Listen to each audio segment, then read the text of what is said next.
Buena noticia económica, bajó el desempleo. Durante 4 meses consecutivos se ha mantenido la tendencia. La cifra ya es 10,7% según el DANE. Los niveles ya son los de antes de pandemia. Los sectores que generaron nuevas oportunidades de trabajo fueron alojamiento, agricultura y manufactura. Santa Marta fue la ciudad con la tasa de desocupación más baja en Colombia. Quibdó arrojó la cifra más alta de desempleo. Complejo panorama para las reformas en el Congreso. La laboral otra vez sin quórum. Ausentismo de la U. La U también le quitó el apoyo a la pensional, cuya propuesta fue radicada. Los conservadores emitieron 5 reparos. El presidente de la República anunció que estarán las marchas convocadas por las centrales obreras el 7 de junio en apoyo a sus reformas. 14 años de inhabilidad y destitución de la Procuraduría para Rodolfo Hernández por contrato de basuras en Bucaramanga. El ex candidato pide respaldo de la CIDH. El pacto histórico anuncia que pedirá medidas cautelares de la CIDH por lo que consideran persecución de la Procuraduría. Apareció otra denuncia por robo contra la exniñera de la jefa de gabinete. También había ido al polígrafo y al parecer perdió la prueba. Reporte periodístico de W Radio vincula a embajador de Colombia en Venezuela con ese caso. Benedetti niega conspiración y acusa a la jefa de gabinete. ¡Atención! La JEP ordenó la libertad del exgobernador Salvador Arana, condenado por el asesinato del alcalde de El Roble, Eudaldo Díaz. Familiares rechazan la decisión. Noticias de las regiones. Atacaron el oleoducto Caño Limón en Arauca. Sigue el incendio en el Parque Natural de Pic en Providencia. En el mundo, Europa y Estados Unidos analizan borrador para regular la inteligencia artificial. Y ya vienen oportunidades. Atentos microempresarios porque les explicamos cómo fortalecer su negocio.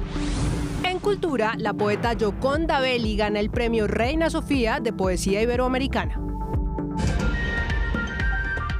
Muy buenas noches. Hay una buena noticia en materia económica hoy en el país. La cifra de desempleo llegó a niveles que no se veían antes de iniciar la pandemia. El Departamento Administrativo Nacional de Estadística reveló que por 4º mes consecutivo el desempleo bajó en el país. En abril la tasa se ubicó en 10,7%. Laura Rodríguez de la Redacción Económica nos preparó un bloque con la explicación. Muy buenas noches para usted y para todos los televidentes. Un dato para destacar es que desde abril de 2019 no se registraba esta cifra. Comparemos el dato de este año con el del 2022. En abril del año pasado el desempleo fue de 11,2%, mientras que para abril de este año la tasa se ubicó en 10,7%, es decir, bajó 0,5 puntos porcentuales. Entonces vemos que para este mes de abril nuestra tasa global de participación alcanzó 64,6%, un incremento que es estadísticamente significativo. Nuestra tasa de ocupación quedó en 57,7%, también una variación estadísticamente significativa. Ahora revisemos cuáles fueron esos sectores que más generaron empleo en el 4º mes del año. 196.000 puestos fueron creados en alojamiento y servicios de comida, 184.000 en agricultura, que también incluye a la ganadería, a la caza y a la pesca, y 162.000 empleos generados por industrias manufactureras. Y ya por debajo de ellos tenemos aportes de 0,3 en construcción y actividades artísticas, de 0,1 para estas 3 actividades inmobiliarias, las profesionales y científicas y las financieras y de seguros. Ahora miremos cómo se comportó el desempleo el mes anterior en el país. La ciudad con menor índice de desempleo es Santa Marta con 8,8%, seguido por Medellín con 9,5% y en tercer lugar se ubica Pereira con el 10%. Ahora, sobre las ciudades con las tasas más altas son Quibdó con el 27,6%, Ibagué con el 18,4% y Riohacha con el 15,8%. Esperamos finalmente que al finalizar el año podamos tener una reducción de la inflación, una buena noticia de que las tasas de interés comiencen a bajar y que el respaldo en el desempleo es que podamos volver a un dígito. Según el DANE, pese a que se ha reducido la brecha de desempleo entre mujeres y hombres, aún hay más mujeres sin trabajo. Laura Rodríguez, RTVC Noticias, Conectados 24/7. Laura, gracias. Y mire, precisamente el presidente de la República reaccionó a las cifras publicadas por el DANE. Explicó el mandatario que el país tiene la tasa de ocupación más alta desde 2019. Y aquí abro comillas, lo que ha jalonado el incremento de la ocupación laboral es el turismo y la agricultura de acuerdo a nuestra política económica. Cierro comillas. Último minuto, RTVC Noticias. Atención, el ICETEX acaba de denunciar el hallazgo de cerca de 10.000 créditos en la línea para personas en condición de discapacidad aprobados con documentos fraudulentos. Luisa Barberi con más detalles. Luisa, adelante.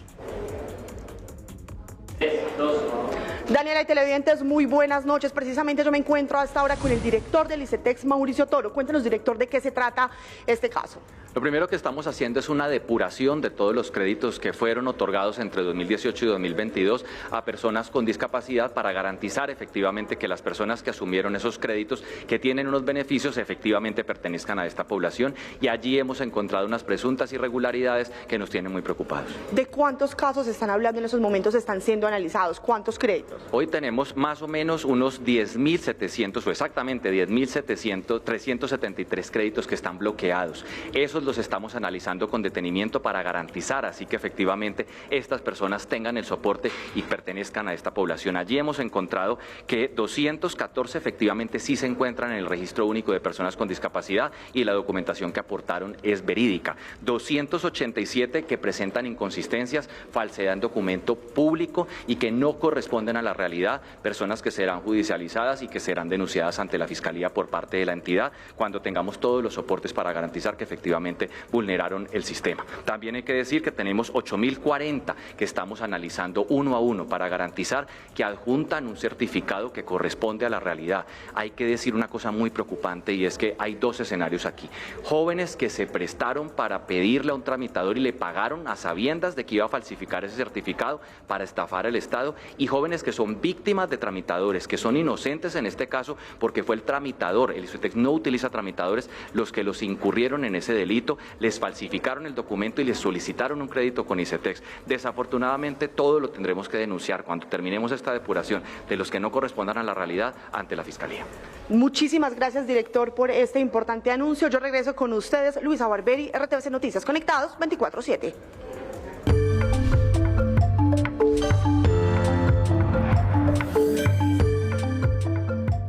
La reforma pensional aún no inicia su discusión en el legislativo, pero sigue siendo analizada y discutida por partidos y diferentes agremiaciones. Los conservadores plantearon hoy 5 modificaciones al proyecto. Uno de los ajustes del texto en el pilar solidario es que las mujeres en extrema pobreza accedan a una pensión de 223.000 pesos a partir de los 60 años y los hombres desde los 65 años. Para el caso del pilar semicontributivo se entregará una renta vitalicia para los pensionados que solo hayan cotizado entre 300 y 1.000 semanas. Otra modificación fundamental es que habrá mayores porcentajes de ahorro en el pilar contributivo que será manejado por Colpensiones. Está blindado el fondo de ahorros que garantiza que los recursos que le entran a Colpensiones serán usados solo y únicamente para pagar las mismas. Recibir los 18 millones de colombianos que deben estar en un régimen unificado en Colombia y tener la posibilidad real de que los colombianos se pensionen. Algunas bancadas políticas aún no definen una posición sobre el proyecto de ley. Este miércoles el Partido Conservador planteó 5 modificaciones. Régimen de transición, 780 semanas y no de 1.000. Garantizar la protección de los recursos de los cotizantes. Que cotizantes puedan optar por la devolución del dinero. Las multas pensionales sean destinadas a la protección de la vejez y que la entrada en vigor sea en 2026 y no en 2025. Que el Partido Conservador apoya una reforma pensional, pero que vamos a debatir estos 5 puntos que nos parecen fundamentales. El Consejo Gremial Nacional manifestó que el proyecto no tiene en cuenta la transición demográfica y proceso de envejecimiento del país, lo que podría poner en riesgo la sostenibilidad fiscal del sistema. El partido de la U oficializó que toma distancia de la polémica reforma laboral que radicó la ministra del Trabajo, Gloria Inés Ramírez. Según la directora de la colectividad, Dilian Francisca Toro, el país necesita una reforma laboral que lleve a los colombianos por la senda del progreso, mejore las condiciones de los empleados, incentive la formalización y fortalezca la generación de empleo.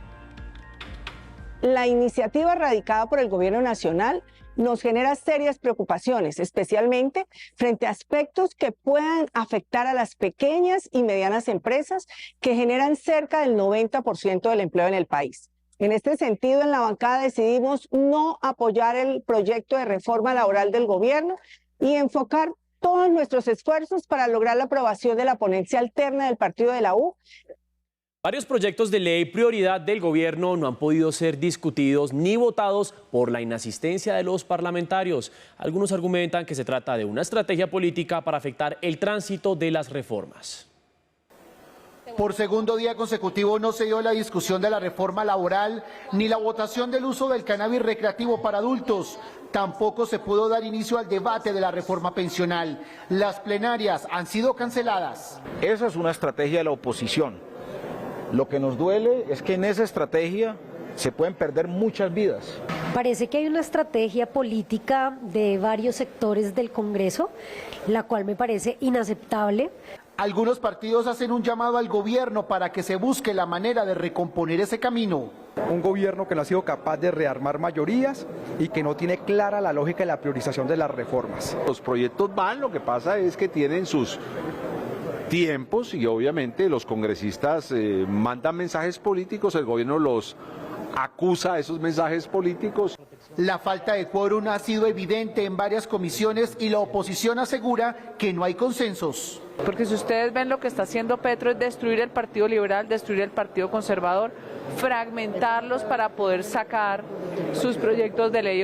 Tan solo el proyecto de jurisdicción agraria y reconocer al campesinado como sujeto especial de derecho fueron aprobados el día de hoy.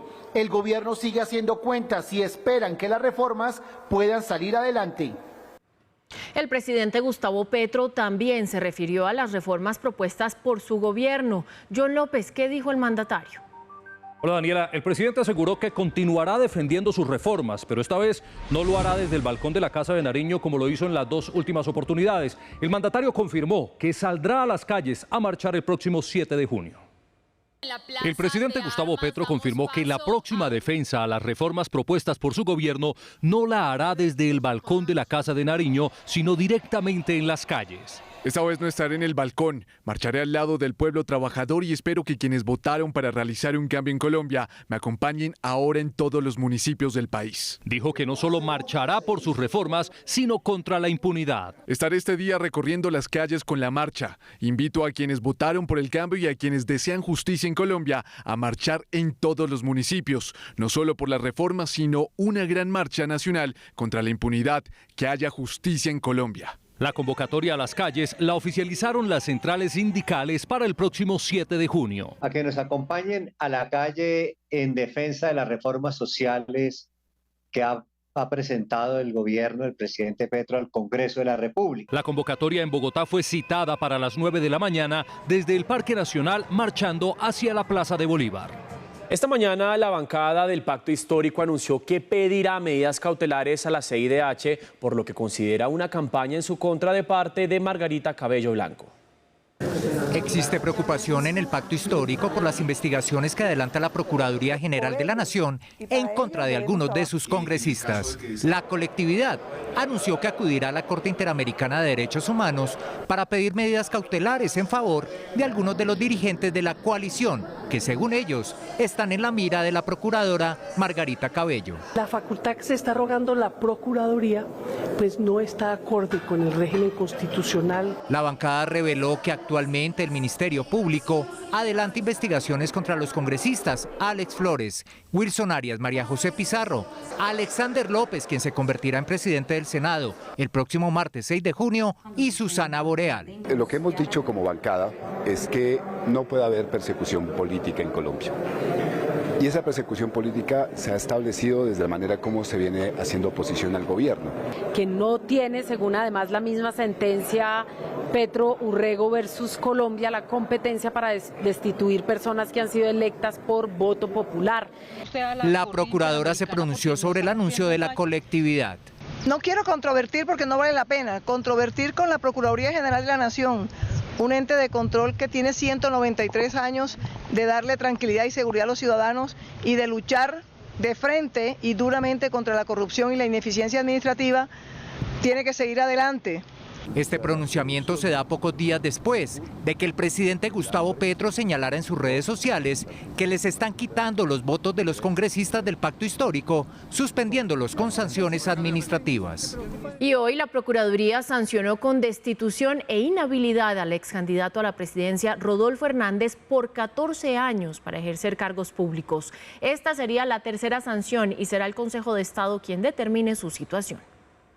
La sanción está relacionada con la asignación del contrato para el manejo de residuos sólidos a Vitalogit, cuando Rodolfo Hernández era alcalde de Bucaramanga, que al parecer buscaba beneficiar a uno de sus hijos. A quienes entregó información privilegiada sobre los elementos que debían tener en cuenta para hacer viable la adjudicación del negocio jurídico, lo cual le daba una ventaja excepcional a sus frente a sus eventuales competidores. Según el Ministerio Público, Rodolfo Hernández se reunió con los representantes de la empresa para asegurar la adjudicación del contrato. No como un acto de cortesía para oír propuestas, sino para conocer cómo se había estructurado el proyecto que previamente había solicitado, y en ella se acordó designar la persona que elaboraría los términos que permitieran que la citada firma contratista fuera la seleccionada. También encontraron que el exalcalde llevó a cabo acciones para coaccionar al director jurídico de la empresa de aseo de Bucaramanga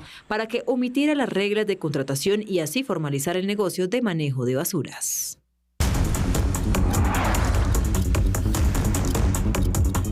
Esta mañana se conoció una revelación periodística que habla de más denuncias de robo contra la ex niñera de la jefa de gabinete del presidente Gustavo Petro. John, vuelvo con usted. ¿Cómo es esa historia? Mateo, la historia es esta. Un informe del periodista Daniel Coronel habla de otra denuncia por robo, también de dinero y en un apartamento, contra la ex niñera de la jefa de gabinete. En las próximas horas se estaría cumpliendo una reunión entre el presidente de la República y el embajador en Venezuela, Armando Benedetti, sobre este tema. Marelvis Mesa, ex niñera de la jefa de gabinete Laura Sarabia, ya habría estado vinculada a un robo en un apartamento. Las revelaciones del periodista Daniel Coronel en la W Radio, quien publicó esta prueba de polígrafo, supuestamente relacionada con la pérdida de una cartera con 5 millones de pesos. Según el análisis consignado en las pruebas publicadas por Coronel en la W, la niñera no habría pasado el examen. Mostró reacciones fisiológicas indicativas de engaño y mentira. El reporte Coronel también reveló que la niñera viajó a Venezuela, al parecer, en un vuelo charter pagado por el embajador de Colombia en ese país, Armando Benedetti. A principio de año, la jefa de gabinete denunció el robo de unos $7.000 en su casa correspondientes a viáticos oficiales. Mesa fue sometida a una prueba de polígrafo en el edificio Galán, al lado de la Casa de Nariño. Altos funcionarios como el ministro de Defensa y el director de la policía explicaron que el procedimiento fue voluntario. Sin embargo, agentes del CTI llegaron en las últimas horas a la Casa de Nariño para investigar los procedimientos posteriores a la denuncia de robo en la casa de Laura Sarabia.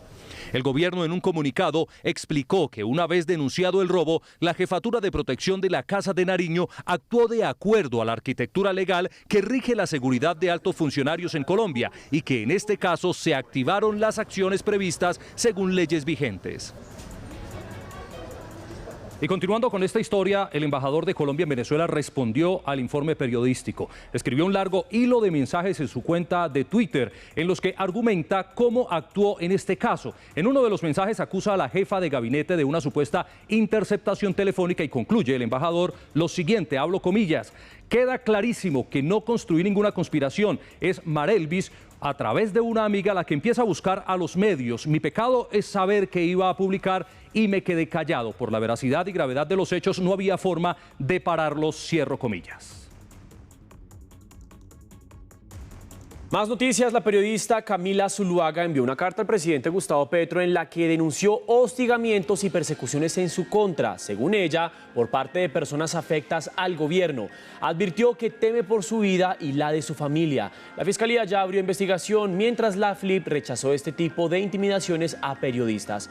Por su parte, el presidente Gustavo Petro le respondió a la Fundación para la Libertad de Prensa que él no ataca a periodistas y que si dicen falsedades tiene derecho a aclarar infundios. El presidente Gustavo Petro se refirió nuevamente a las confesiones del exjefe paramilitar Salvatore Mancuso. El mandatario confirmó que ya tiene una reunión prevista con el fiscal de la Corte Penal Internacional, Karim Khan, cita que fue acordada para el próximo 5 de junio a las 5 de la tarde. El funcionario del Tribunal Internacional estará reunido también con el presidente de la JEP. Por otra parte, la JEP concedió la libertad condicional al exgobernador Salvador Arana. Salvador Arana fue condenado a 40 años de cárcel por el homicidio del alcalde del Roble, Eudaldo Díaz, además de vínculos con el paramilitarismo. Son hechos sucedidos entre 1996 y 2006. Hoy la JEP anunció su liberación. Primero, en su calidad de agente del Estado no integrante de fuerza pública, el beneficio de la libertad transitoria, condicionada y anticipada por los delitos de desaparición forzada agravada, homicidio agravado y concierto para delinquir agravado del señor Eudaldo León Díaz Salgado. Para la familia del alcalde del Roble, Salvador Arana nunca reconoció cuál era su rol en el grupo paramilitar que operó en el departamento de Sucre. Es una burla y además un golpe muy duro para nosotros las víctimas de ver que hoy Salvador Arana sea premiado con una salida de la cárcel, la cual no se ha ganado y la cual hemos venido denunciando que no ha hecho méritos para esta. Aunque Salvador Arana fue condenado por el asesinato del alcalde del Roble, sus familiares manifiestan que no mencionó a quienes hicieron parte del crimen.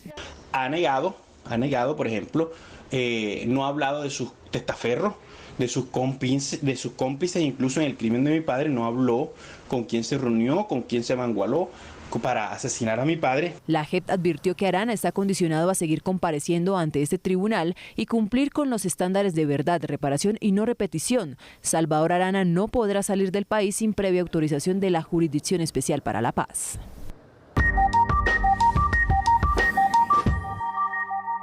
El oleoducto Caño Limón Coveñas en la vereda La Pava del municipio de Saravena, en Arauca, sufrió un nuevo atentado. En la zona hay presencia de disidencias de las FARC y del ELN. Hasta el momento se reporta derrame de crudo por la explosión. Con apoyo del Ejército Nacional se reparó la tubería afectada. La empresa Zijin Continental Gold sufrió un nuevo atentado en la mina de Buriticá. En un mes han sido 3 los atentados contra la empresa china que hizo llamado urgente al gobierno nacional. La Defensoría del Pueblo advirtió que entre enero y mayo de este año, alrededor de 14.500 personas fueron víctimas de desplazamiento forzado en Colombia.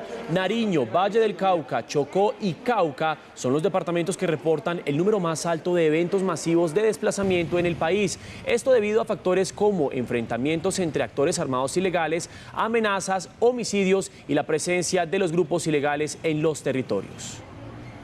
Reiteramos el llamado a los grupos armados ilegales para que dejen por fuera de las acciones bélicas a la población civil. Necesitamos verdaderos gestos que permitan avanzar en los diálogos de paz que impulsa el gobierno nacional. Los enfrentamientos entre grupos armados ilegales son la principal causa para que las comunidades se desplacen. En medio de su visita a Brasil, el presidente de la República le solicitó al gobierno de ese país la pronta extradición de Jaime Saade, condenado a 24 años de prisión por el crimen de Nancy Mestre Vargas, el 1 de enero de 1994. El abogado de la familia, ¿qué dijo sobre el tema? Zaina Gámez. Daniela, muy buenas noches. Raúl del Río, quien es el apoderado de la familia Mestres Vargas, resaltó la importancia que ha tenido el respaldo del gobierno nacional en el caso de Nancy Mestre. Recordemos que esta joven de 18 años fue violada y asesinada de un tiro en la cabeza el 1 de enero de 1994 en Barranquilla. El presidente de la República, Gustavo Petro, en el que le solicita la extradición de Jaime Saade para que responda ante la justicia colombiana por el feminicidio de Nancy Mestre Vargas, la defensa de la víctima destacó el respaldo del gobierno nacional. Esto es consecuente, ese pronunciamiento del señor presidente de la República es consecuente con lo que ya nos ha ratificado las otras instancias del gobierno, como tanto Ministerio de Relaciones Exteriores y como Ministerio de Justicia, que el caso de Nancy Mestre es un caso prioritario para Colombia. El presunto asesino de Nancy Mestre, Jaime Saade Cormane, fue capturado por la policía de Brasil y tiene una condena pendiente de 24 años de prisión por el abuso sexual y asesinato de la joven el 1 de enero de 1994. Pues lo que viene ahorita y lo que estamos esperando es que Colombia, efectivamente la justicia colombiana, y lo digo mirando a los ojos de ellos, es que no nos podemos quedar atrás y no se puede enviar un mensaje negativo no solamente a Colombia, sino a la comunidad internacional. Debemos seguir la misma línea que bien tomó el Tribunal Supremo de Brasil y declaró el crimen de la joven Nancy Mestre un crimen universal. Nancy Mestre Vargas, de 18 años, fue violada y asesinada de un tiro en la cabeza en enero de 1994 en Barranquilla. En Cali ofrecieron una millonaria recompensa por información que ayude a esclarecer el asesinato de un hombre por robarle un celular. Es el segundo homicidio por hurto en 24 horas. Vamos inmediatamente con Diego Candelo. Diego tiene la información. Diego, muy buenas noches. Hola Mateo, buenas noches. Pues mira, hay preocupación en Cali, primero porque ya van más de 9.500 casos de hurto en lo que llevamos de este 2023. Recientemente el alcalde de la ciudad ofreció una recompensa de hasta 50 millones de pesos por información que tenga que ver con el hurto de una persona o el asesinato de una persona a quien hurtaron un celular en el oeste de la ciudad. El primero se presentó en el barrio Santa Isabel, oeste de Cali, donde un hombre de 43 años de edad fue asesinado con arma de fuego por robarle su celular cuando caminaba junto a dos personas. El segundo ocurrió en el barrio Atanasio Girardot, donde delincuentes también dispararon y ocasionaron la muerte de un rapitendero por robarle su motocicleta. 9.524 casos de hurto se han presentado en Cali este año, como el de una pareja a quien dos hombres armados les arrebataron sus pertenencias en el barrio San Fernando. Me alerta, yo giro y la persona pues me aborda por la camisa que yo traía y empieza a forcejar conmigo, ¿sí? Mi reacción pues obviamente por defenderme fue, digamos, entregarle el celular, porque me estaba pidiendo que le entregara cosas, celular, reloj, o sea, lo que traía. En lo que va de 2023, en Cali se han presentado 5.258 casos de hurto a celulares y 1.089 a motocicletas. Continúan las labores para controlar el incendio en las montañas del Parque Natural de Pic en Providencia. Según las autoridades, la conflagración está controlada en un 75%. Además, trasladaron a la zona más de 200.000 litros de agua. Cabe destacar que más de 2 hectáreas han sido consumidas por el fuego que inició el pasado 25 de mayo. Hemos hecho 2 vuelos para traer los 2.000 galones que por el momento se requieren para la operación y hemos hecho también otros 2 vuelos para traer personal de bomberos, de la Policía Nacional y del Ejército que están apoyando también la labor de extinción. Una persona muerta dejó accidente de una avioneta de fumigación en Jamundí, Valle del Cauca. Un equipo de expertos de la Aerocivil asumió la investigación. Más en Panorama Nacional. 2 niños muertos y 5 más heridos, entre ellos un adulto, dejó un accidente vial en Guacamayas, Boyacá. Un bus escolar rodó por un abismo cuando cubría la ruta que conduce a la vereda del Chiveche, sector Laguna. Por el momento se desconocen las causas del siniestro. Desarticularon una red transnacional dedicada al tráfico de migrantes entre Colombia y Estados Unidos. La acción fue adelantada por Migración Colombia y la Fiscalía General, entidades que capturaron a 4 personas en Bogotá, Florida Blanca, Santander y Villavicencio Meta. Usaban como fachada agencias de viajes. 2 personas fueron capturadas por el delito de maltrato animal en la ciudad de Barranquilla, tras denuncias de la ciudadanía que advirtieron sobre un perro que era arrastrado por 2 personas que se transportaban en una motocicleta. La gobernación de Caldas garantizó la entrega de las raciones del Plan de Alimentación Escolar PAE para los estudiantes de 18 sedes educativas que aún no asisten a clases presenciales por encontrarse en la zona de influencia del volcán Nevado del Ruiz.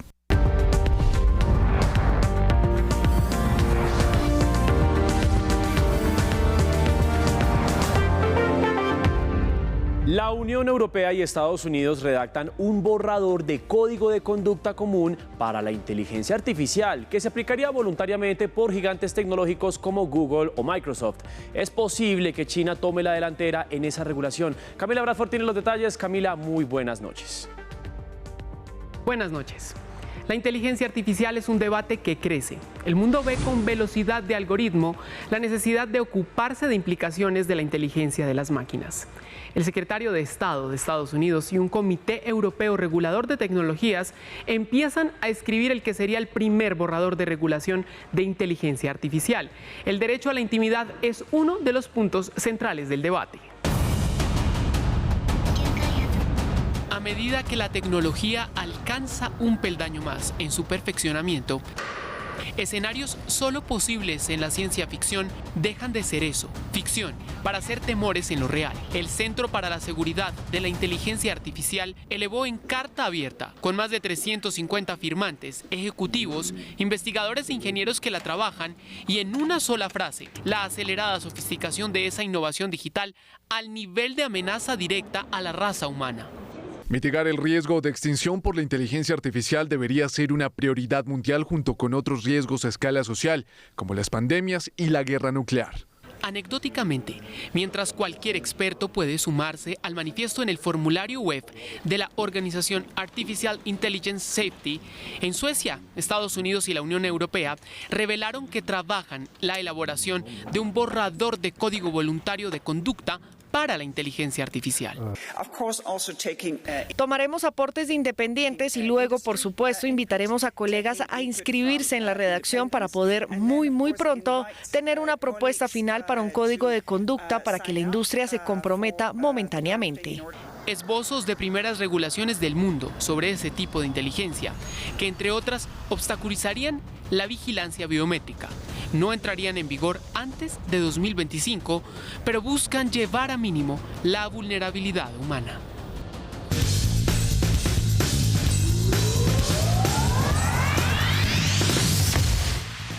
Muy buenas noches, bienvenidos a la información deportiva. Qué alegría, como siempre, saludarlos aquí desde la ciudad de Medellín, pero sobre todo cuando tenemos tan buenas noticias con nuestra selección Colombia Sub-20, que logró su clasificación a los cuartos de final del Mundial de la categoría que se está disputando en Argentina.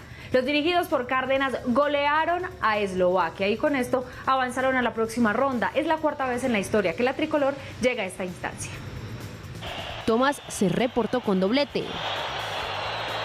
Timotej Jambor descontó para Eslovaquia al 87.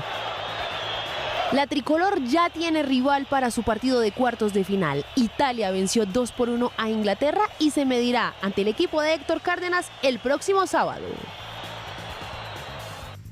Estaremos, por supuesto, muy atentos a lo que pase con nuestra selección. Por otro lado, hablamos de fútbol profesional colombiano porque el partido más destacado de estos cuadrangulares de esta tercera fecha será el que enfrenten rojos y azules, América ante Millonarios. Los dos tienen 4 puntos, así que están necesitados a sumar esos 3 puntos, recordando que el equipo de Gamero tiene el llamado punto invisible. Es uno de los grandes clásicos del fútbol colombiano. América y Millonarios siempre genera gran expectativa.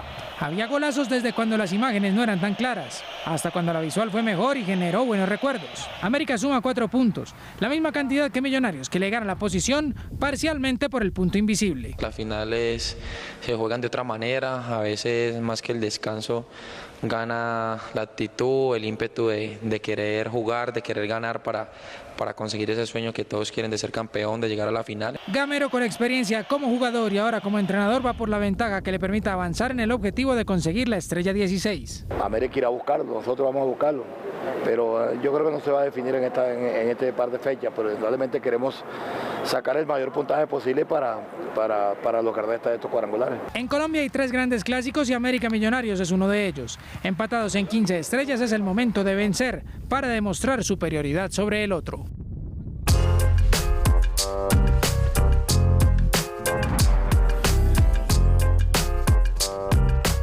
Y una de las noticias culturales del día es que Gioconda Belli se ganó el premio Reina Sofía de la poesía iberoamericana.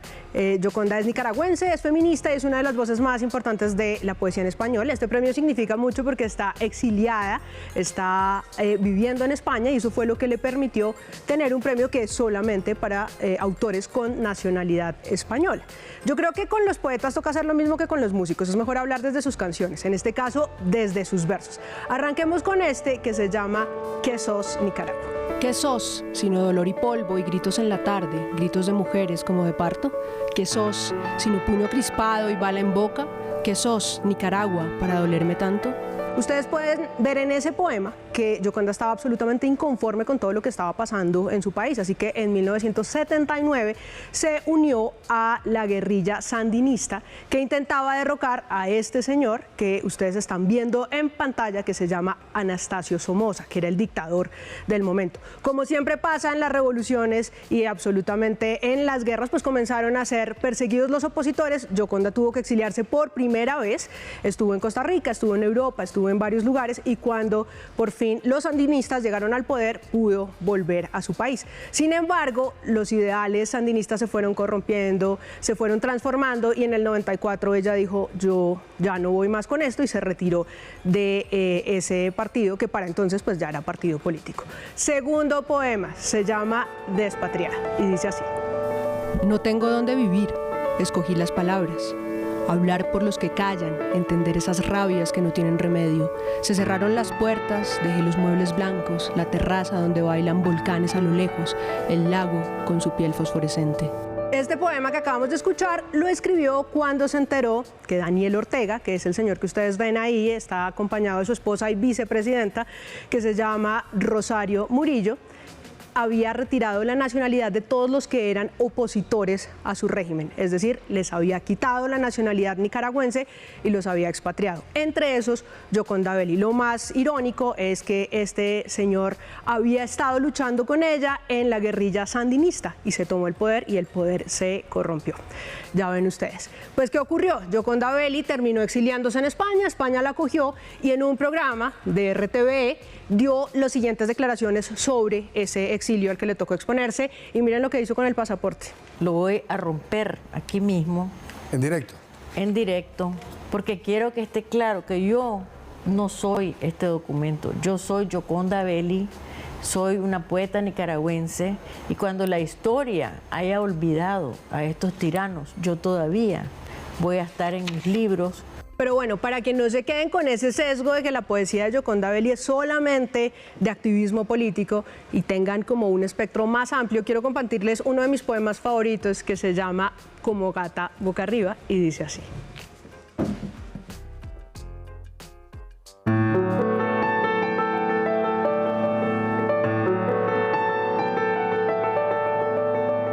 Te quiero como gata boca arriba, panza arriba te quiero, maullando a través de tu mirada, de este amor jaula violento, lleno de zarpazos como una noche de luna y dos gatos enamorados.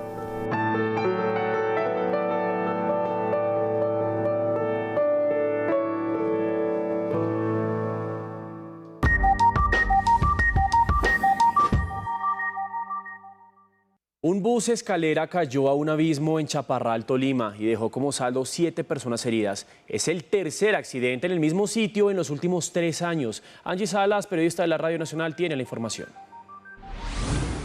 El accidente se presentó la mañana de este 31 de mayo a la altura de la vereda La Argentina, mientras el vehículo cubría la ruta San José de las Hermosas, Chaparral. Eucaris Arcila, directora local de salud de Chaparral, nos da detalles del siniestro.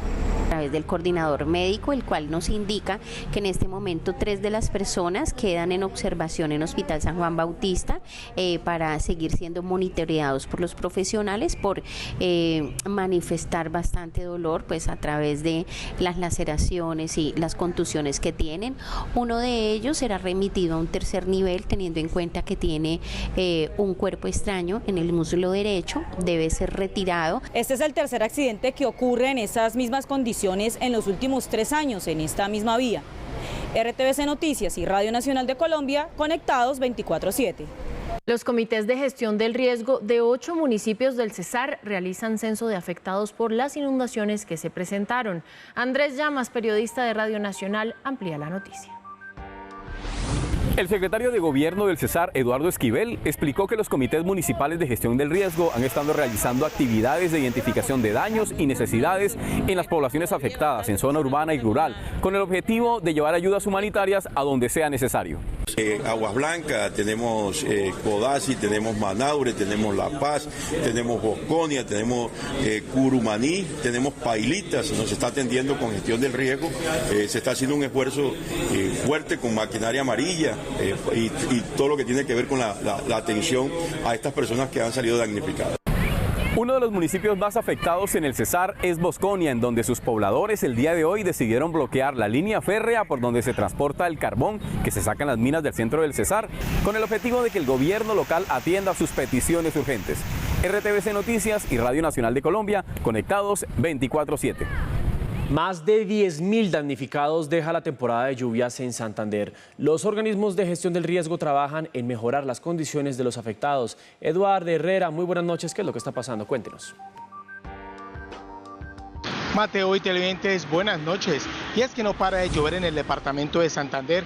Esta situación mantiene preocupados a las autoridades y a los organismos de socorro ante el alto nivel de los afluentes de los ríos Chicamocha, Suárez y Chucurí. Esos afluentes aportan al río Sogamoso, lo que provocaría que en los próximos días Isagen tenga que abrir las compuertas de la hidroeléctrica Sogamoso. El fuerte invierno presente en el departamento de Santander tiene en alerta a las autoridades y organismos de socorro ante el incremento en el nivel de los ríos y la posible apertura de las compuertas de la hidroeléctrica del río Sogamoso. IDEAN nos da su boletín y pronóstico para los siguientes 2 meses y un informe hidrológico de los ríos con posibles crecientes súbitas en todo el departamento de Santander. La emergencia más reciente se presentó en la vía que de Bucaramanga conduce a Málaga por un derrumbe de tierra reportado en el kilómetro 33. La lluvia ha estado ensañada en esta región de Santander y de Colombia, y pues todos los días llueve, y en la medida que llueve hay cierres intempestivos en la troncal central del norte, igual que la hay en la vía Málaga-Curus. También se registraron fuertes lluvias en los departamentos de Cundinamarca, Boyacá, norte y sur de Santander, incrementando el nivel de los ríos Suárez, Chicamocha, Chucurí y Sogamoso. Esta madrugada ocurrió una avalancha por la creciente del río Tarra en el Catatumbo, norte de Santander. Las autoridades evalúan las afectaciones en la zona. Este es un informe de Tatiana García, periodista de Canal Tro, en alianza con RTVC Noticias. Mire, bastante lamentable es la situación que registramos a esta hora en el departamento norte de Santander, y es que más de 18 personas los organismos de socorro han logrado rescatar del lodo y de las piedras. Además, han señalado que esta población estaba comprendida por alrededor de unas 20 a 25 casas, y debido a esta tragedia solo 2 quedaron en pie y el techo de un polideportivo. A pesar de las advertencias hechas por los campesinos de la región desde hace más de 6 meses, en la madrugada de hoy ocurrió la avalancha anunciada en los municipios de Villacaro y Ábrego. Pues hasta el momento aquí acaba de salir un carro con 3 heridos. Hay otro herido que lo llevan pues ya obviamente pues al hospital, que pudieron ser rescatados ahí de una vivienda que estaba ahí, pues que le había ingresado pues el lodo a ella. Ese fue un informe de Tatiana García para la Alianza Oriente Noticias, RTVC Noticias.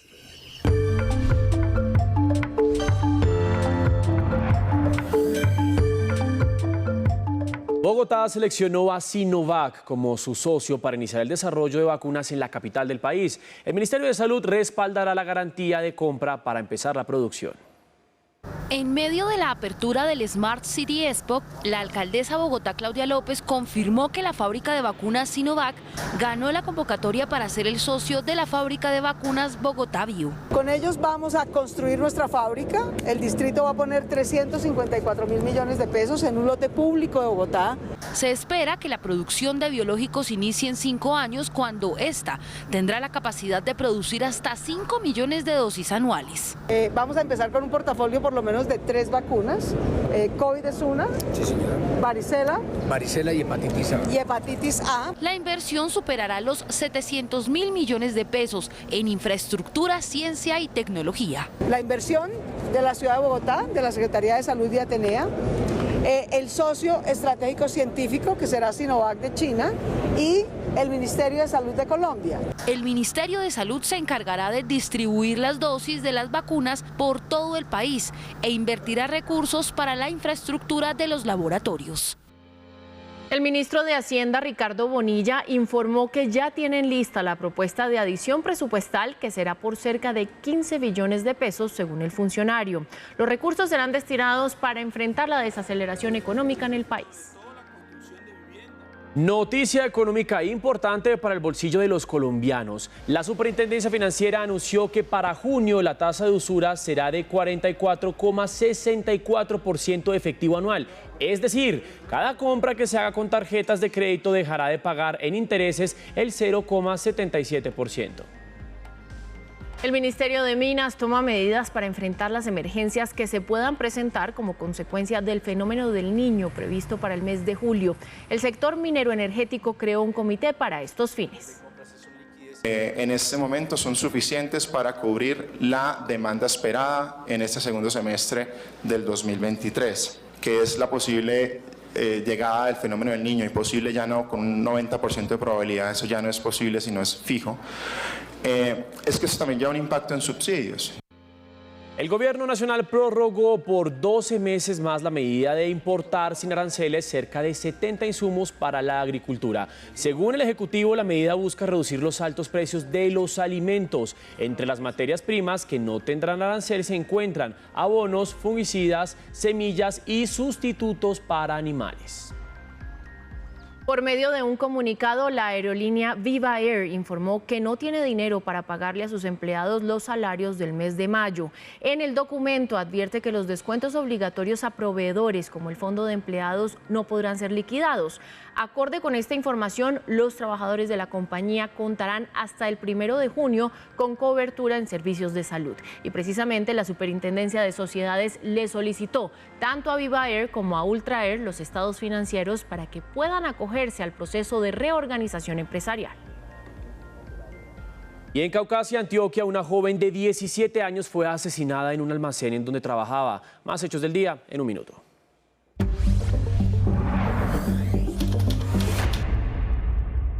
Las autoridades capturaron a un grupo de personas que pertenecían presuntamente a una red de tráfico de material de guerra del Clan del Golfo en Antioquia. Los detenidos tenían orden de captura vigente por los delitos de concierto para delinquir, fabricación, tráfico y tenencia de armas de fuego. En Bogotá, las autoridades descubrieron en una casa un improvisado laboratorio con una máquina prensadora utilizada para la preparación de sustancias psicoactivas. Un hombre y una mujer fueron capturados y un arma de fuego fue incautada. Jueces de control de garantías privaron de la libertad a 14 presuntos integrantes del grupo delincuencial Los Administradores, dedicado al homicidio selectivo y tráfico de estupefacientes en el Valle del Cauca. En el operativo incautaron drogas, dinero en efectivo y 2 vehículos. El ejército capturó a 9 personas señaladas de comercializar ilícitamente hidrocarburos robados de las plantas petroleras del Casanare, afectando la infraestructura estratégica del Estado. En este operativo se descubrió una nueva modalidad de apoderamiento de gas licuado de petróleo en la región.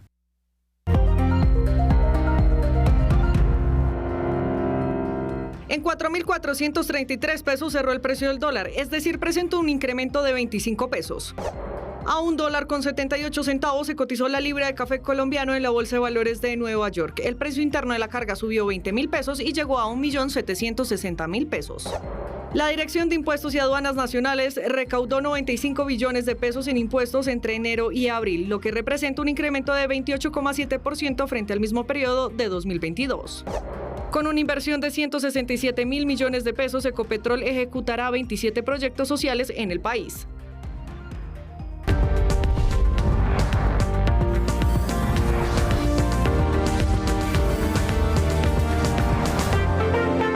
Continúan las tensiones en Kosovo. Las fuerzas de paz lideradas por la OTAN intensificaron la seguridad en los alrededores del ayuntamiento al norte de la ciudad.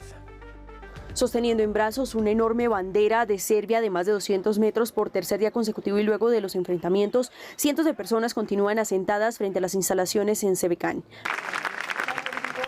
Mientras que contingentes de las fuerzas de paz KFOR custodian el ayuntamiento con cercas de metal y alambres de púas. Me gustaría repetir lo que estamos pidiendo, la retirada de las fuerzas policiales especiales de los municipios del norte de Kosovo y que los alcaldes falsos no entren en los edificios de las iglesias en el norte de Kosovo. En medio de las tensiones que ya han dejado 80 heridos, el presidente de Francia se pronunció sobre la situación, asegurando que Kosovo tiene la responsabilidad de lo que pasa. Hemos dejado muy claro a las autoridades kosovares que fue un error proceder con estas elecciones en el contexto como saben, de una no participación virtual. Y espero que mañana, al margen de la comunidad política europea, con el canciller Scholz, como hicimos al margen de la sesión de Praga, podremos ver juntos al presidente de Kosovo y al presidente de Serbia. La situación en esta región, que es tensa desde hace años, empeoró gradualmente en las últimas semanas después de las elecciones municipales de abril en 4 localidades del norte de Kosovo. Y el intento norcoreano de poner en órbita un satélite espía y que activó durante 30 minutos alarmas en Corea del Sur y en Japón fracasó. El cohete que lo transportaba cayó en el Mar Amarillo sin alcanzar su objetivo a consecuencia de una falla técnica. Estados Unidos interpretó que esta acción desestabiliza la ya de por sí tensa situación en esa región del mundo.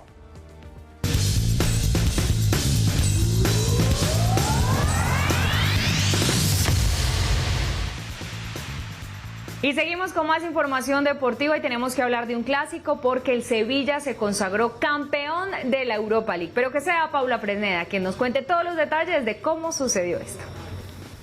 El empate.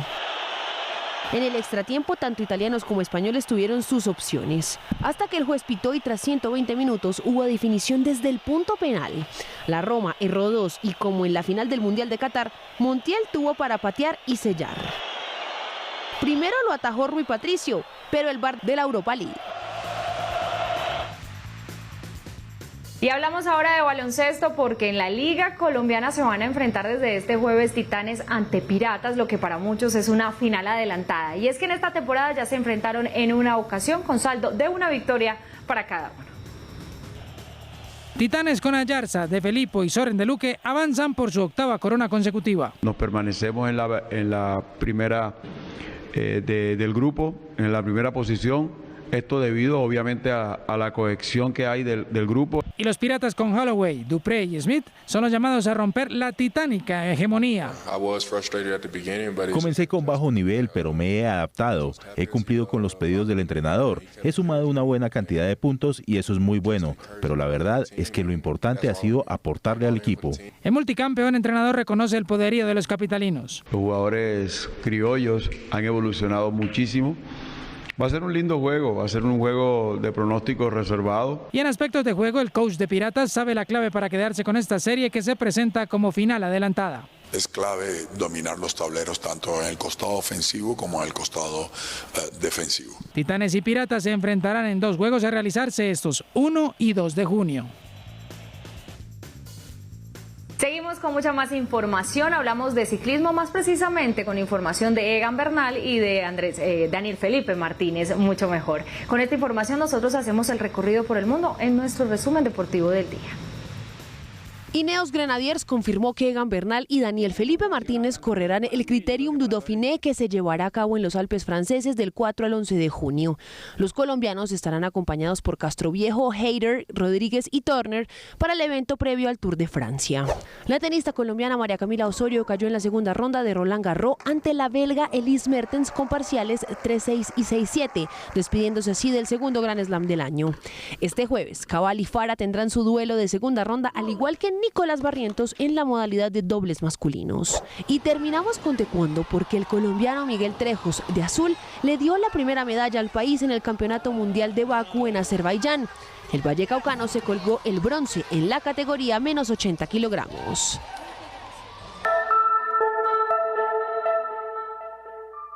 Llegamos a oportunidades. Atentos micro y pequeños empresarios de Colombia porque hay una convocatoria para fortalecer sus negocios y acá les contamos de qué se trata. En oportunidades para micro y pequeños empresarios, vaya a la página www.mincit.gov.co. Desliza hasta la sección noticias, donde deberá dar clic en Ministerio de Comercio, Industria y Turismo e Impulsa Colombia a lanzar. Lea con atención la descripción y requisitos de la convocatoria, que pueden participar negocios como restaurantes, peluquerías, agencias de viajes, hostales, panaderías, tiendas de barrio, entre otros. Atentos, los negocios contarán con un diagnóstico inicial de las necesidades de los beneficiarios, con el que se elaborará un plan de acción personalizado, que se llevará a cabo a través de 50 horas de acompañamiento especializado. Dé clic en el link que tiene a disposición, donde tendrá que crear un usuario y contraseña. Y mucho ojo, recuerden que su negocio debe tener más de un año de operación.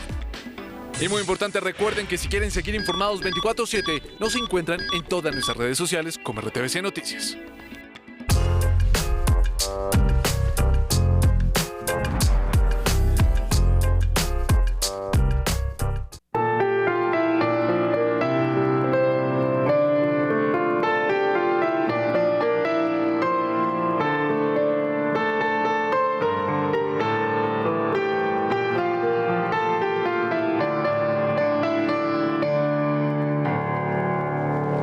Y esto se llama Emergencia de Amore y es de Laura Pausini, que fue elegida como la persona del año por los Latin Grammy Awards. Así que esto significa mucho porque comenzó cantando en italiano, luego comenzó a cantar en español, y que se lleve un premio que la industria le da a la música en español, pues es bastante diciente. Además les cuento que Juan Sebastián Ramírez, Lord Cultura, estuvo hablando con JJ Benítez, que es un periodista, investigador de la ufología, que además es el autor de una saga que plantea la siguiente historia. Hay un caso hipotético en el que Estados Unidos está haciendo un experimento que tiene que ver con ufología y el mundo. Aunque este caso sea ficticio, no quiere decir que JJ Benítez no crea en los ovnis. Así que vean cómo le fue a Lord Cultura. Este es JJ Benítez, un hombre difícil de entender, de tono pausado y mirada fija. Con convicción narra los más de 40 años de investigación sobre la posible vida en otras partes del universo. Son civilizaciones no humanas, muchas, cientos de civilizaciones. Nos visitan desde los tiempos más remotos, probablemente antes incluso de que existiera el ser humano. Para algunos son teorías de conspiración, para otros tiene todo el sentido. Su principal argumento son archivos extraoficiales que le revelaron oficiales de la Fuerza Aérea estadounidense. Yo fui hablando con él, me proporcionó una serie de pistas y terminé encontrando un diario, que son aproximadamente 7.000 páginas, el diario de este señor. Y esa es la información que se recoge en los caballos. Información que siempre ha generado la misma pregunta: ¿por qué si tienen la información sobre extraterrestres no es revelada? Porque el contribuyente le puede decir al ejército que sea: bueno, usted está cobrando un sueldo y tiene un presupuesto de defensa, pero ahí hay unas civilizaciones técnicamente superiores y usted no me está garantizando la seguridad. Información difícil de digerir, que en su última entrega en el libro Belén cuenta la historia de Jesús de Nazaret, desde su naturaleza humana y desde su imagen divina. Su verdadera personalidad, no sé cómo llamarlo, no es de aquí. Él nace en la tierra, pero su verdadero origen es de otro lugar, por tanto, de fuera de la tierra. Por tanto, para mí, el gran extraterrestre. Benítez cree en un Dios, cree en el legado de Jesús, pero se distancia de la religión. Sus estudios lo han llevado a entender que la humanidad es apenas un bebé recién nacido. 4 minutos de vida. Eso significa nada. Ni siquiera hemos empezado a gatear y somos muy peligrosos. A Benítez no le interesa que le crean, pero que prime el respeto por él pensar diferente. ¿Qué es lo que dijo el maestro? Es ayuda a tu semejante, haz lo que puedas, ayuda. Interesante lectura para hacer. A ustedes muchísimas gracias por acompañarnos en esta emisión. Y queridos televidentes, los esperamos como siempre mañana al mediodía y por supuesto a las 7 de la noche en nuestra emisión central. Gracias por su sintonía.